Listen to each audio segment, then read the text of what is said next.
YouTube! Bon lundi, on est de retour pour une vidéo de notre série Minimal Monday où on aborde toutes les facettes du minimalisme. Et aujourd'hui, ça m'avait été demandé quand même pas mal.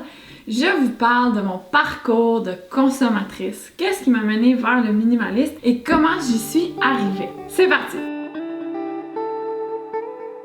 En fait, souvent, on me demande comment c'est possible. On me dit, oui, mais moi, Josiane, là, j'ai une maison qui déborde, j'ai une garde-robe qui déborde.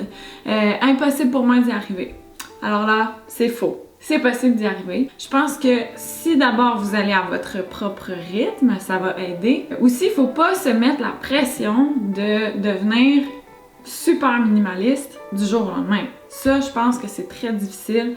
Puis même moi, là, je vais vous raconter ma petite histoire là, parce que ça s'est fait sur des années. Donc, si on retourne en 2012, c'est l'année où j'ai fondé mon blog, Bulle et Bottillon. Et à l'époque, j'étais une fashionista. J'étais passionnée de mode. Mon rêve, c'était de travailler dans un magazine de mode. Je faisais du shopping toutes les semaines. Et je me souviens, là, je magasinais souvent avec ma meilleure amie. Puis, tu sais, on n'avait pas d'argent, là. Je veux dire, on était encore aux études. On travaillait un petit peu, mais pas tant que ça. On aimait voyager, donc une grosse partie de nos revenus allait dans les voyages. Et là, on magasinait quand même à toutes les semaines. On dépensait des sommes astronomiques. Puis je me souviens, à un moment donné, ça c'était genre, on se trouvait bien drôle quand on faisait ça. On magasinait, puis là, mettons, il y avait une paire de souliers qui me tentait vraiment, puis qui était 200$, tu sais. Puis là, on était là, mais qu'est-ce qu'il y a 200$? Ouais.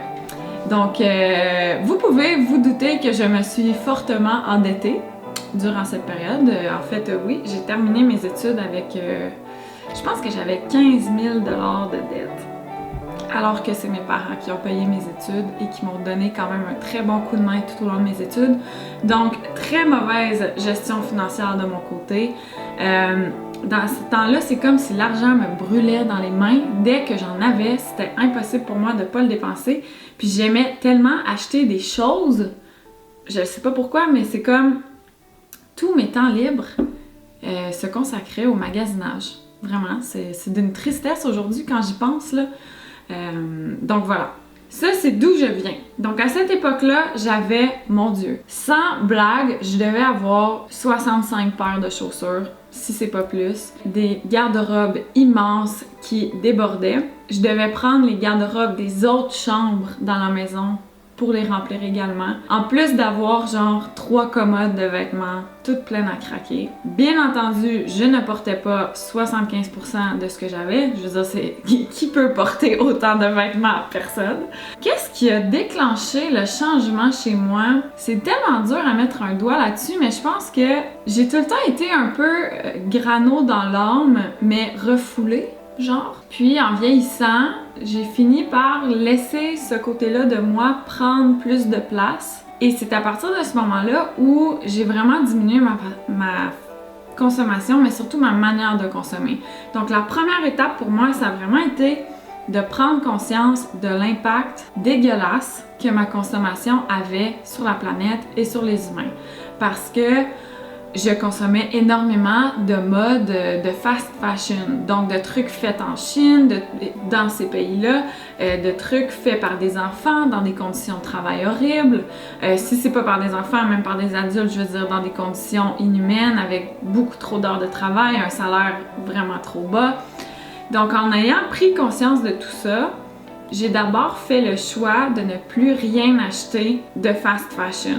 Donc rien de fait en Chine et compagnie. Et là, j'ai décidé que j'achèterais uniquement ou bien du commerce équitable, ou bien du commerce local, ou encore fait au Canada, États-Unis, certains pays de l'Europe, bref, dans des bonnes conditions de travail pour les travailleurs. Avec ça vient une certaine étiquette de prix, c'est sûr que c'est un peu plus dispendieux, donc spontanément, on achète moins. Ouais, ça a vraiment été le premier gros virage qui a fait une grosse différence. J'ai été comme ça pendant, je dirais environ 2 ans, où je diminuais toujours mon magasinage, donc j'y allais vraiment moins souvent, et ben veux pas, comme je m'étais fixé des règles d'achat et je m'y tenais beaucoup. Donc même si j'étais en boutique et il y avait une pièce magnifique qui me faisait vraiment de l'œil, si elle était faite en Chine ou au Bangladesh ou en Inde, c'était non. Je la laissais de côté. Donc là, avec la fréquence de magasinage que j'avais à l'époque, ben c'est vite devenu frustrant et je me suis vite rendu compte que ben je pouvais plus acheter dans les endroits où je magasinais avant. Donc ben ça m'a forcé à ne plus acheter dans ces endroits-là et ça a diminué la quantité d'endroits où je pouvais dépenser mon argent. En magasinant moins, je me suis rendu compte que ben, y avait d'autres choses que ça dans la vie, que je m'intéressais à plein d'autres choses, que c'était le fun d'avoir mes fins de semaine, mes soirées pour faire autre chose que ça. Puis que, ben, les moments où je magasinais beaucoup, c'était parfois avec des amis ou ma mère. Ben, au lieu de faire ça, on pouvait maintenant faire autre chose qui était encore plus significatif pour nous, ou encore où on avait des moments beaucoup plus beaux que de simplement faire les boutiques toute la journée. Donc ça a été vraiment la première étape. Ensuite de ça, là ça, je vous mettrai le lien dans la vidéo si ça vous intéresse parce que c'est comme un quand même gros chapitre de ma vie. J'étais à l'époque fiancée, j'habitais dans une grande maison de campagne, débordant à craquer. Et bref, pour toutes sortes de raisons, ça n'allait pas du tout. J'en suis venue au point où j'ai tout fait et j'ai décidé de tout quitter pour partir. Donc à ce moment-là, j'ai décidé que je partais du Québec, je partais voyager. Et je me suis débarrassée de 95% de ce que j'avais. Donc, j'ai vidé la maison. Ensuite, j'ai fait un tri immense de tout ce que j'avais. Et là, ça, je pense que j'en ai parlé dans une autre vidéo, mais vient un moment là où pour vrai, là, j'ai franchi quelque chose, là, puis je suis devenue complètement folle. Je voulais me débarrasser de tout. Donc, ce gros ménage-là m'a énormément aidée. Et quand tu repars sur tu sais, un clean slate, je sais plus comment on dit ça en français, excusez-moi, je lis trop en anglais. En repartant vraiment de zéro, c'est à partir de ce moment-là, ça vous voyez, c'était en avril 2016, je crois. Donc à partir de ce moment-là, je repars avec absolument rien et là, j'avais tellement pas envie de retomber dans des mauvaises habitudes de consommation que j'ai conservé mes règles, j'ai été, et je suis toujours, très stricte avec ce que j'achète. Souvent, si j'amène quelque chose de nouveau dans ma garde-robe, dans ma maison, il y a quelque chose qui va sortir. Donc c'est ça, ça s'est vraiment fait en étapes. Premièrement, vraiment prise de conscience. Je pense que si vous, tu sais, s'il n'y a pas un motif derrière votre envie d'arrêter de consommer, je pense pas que ça peut fonctionner. Je l'ai longtemps essayé, puis justement, c'était trop facile de retomber dans le magasinage toutes les fins de semaine. C'est vraiment à partir du moment où j'ai pris le temps de réfléchir à l'impact de ma consommation, puis à pourquoi j'ai besoin de consommer autant, c'est quoi le vide que j'essaie de combler avec ça, qu'est-ce que j'essaie de masquer avec ça, parce que tu sais, souvent c'est du temps un peu superficiel où on pense à autre chose, ça nous change les idées. C'est pas pour rien que le shopping, là, c'est un peu de la thérapie souvent. Là. Mais quand on fait juste ça, souvent ça cache quelque chose derrière ça. Donc quand j'ai vraiment pris conscience de tout ça, c'est la bouffe du chat, pardon.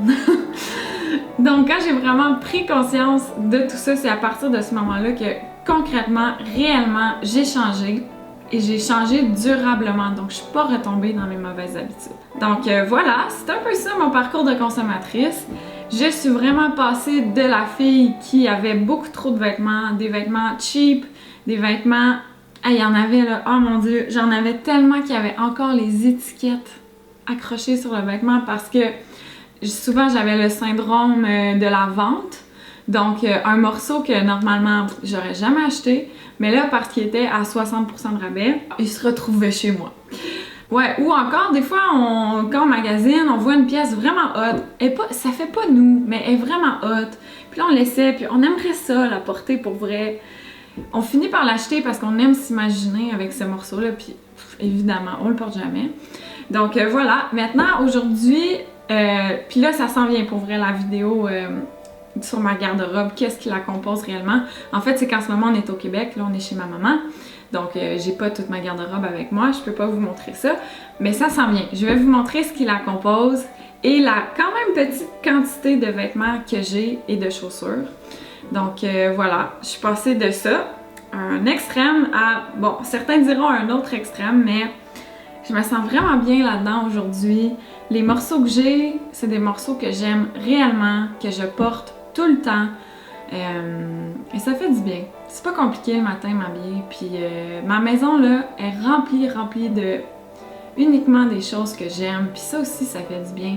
Je pose plus les yeux. Tu sais, parfois on a une maison remplie de bébelles, là, puis de bibelots, puis de trucs qu'on achète pour remplir de l'espace, mais au final, tu sais, ça nous laisse ni froid ni chaud.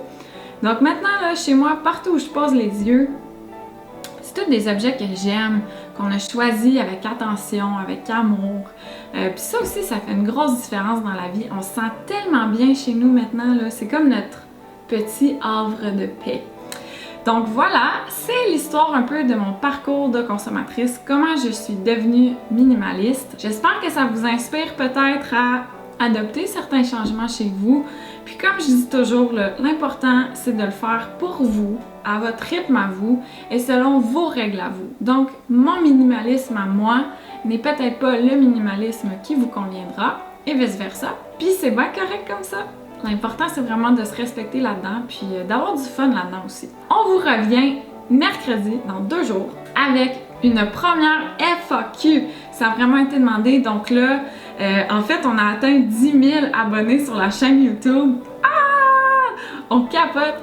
Donc, on s'est dit que pour l'occasion, ça serait vraiment le fun de faire une petite FAQ. Donc là, rendez-vous sur mon compte Instagram.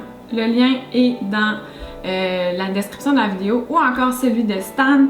On a publié une photo où on vous invite à vraiment aller poser toutes vos questions puis on va répondre à ça dans notre vidéo de mercredi. J'espère que ça vous a plu. Mettez un petit pouce en l'air si c'est le cas et puis on se retrouve très bientôt pour une autre vidéo. N'oubliez pas de vous abonner pour ne rien manquer. À bientôt!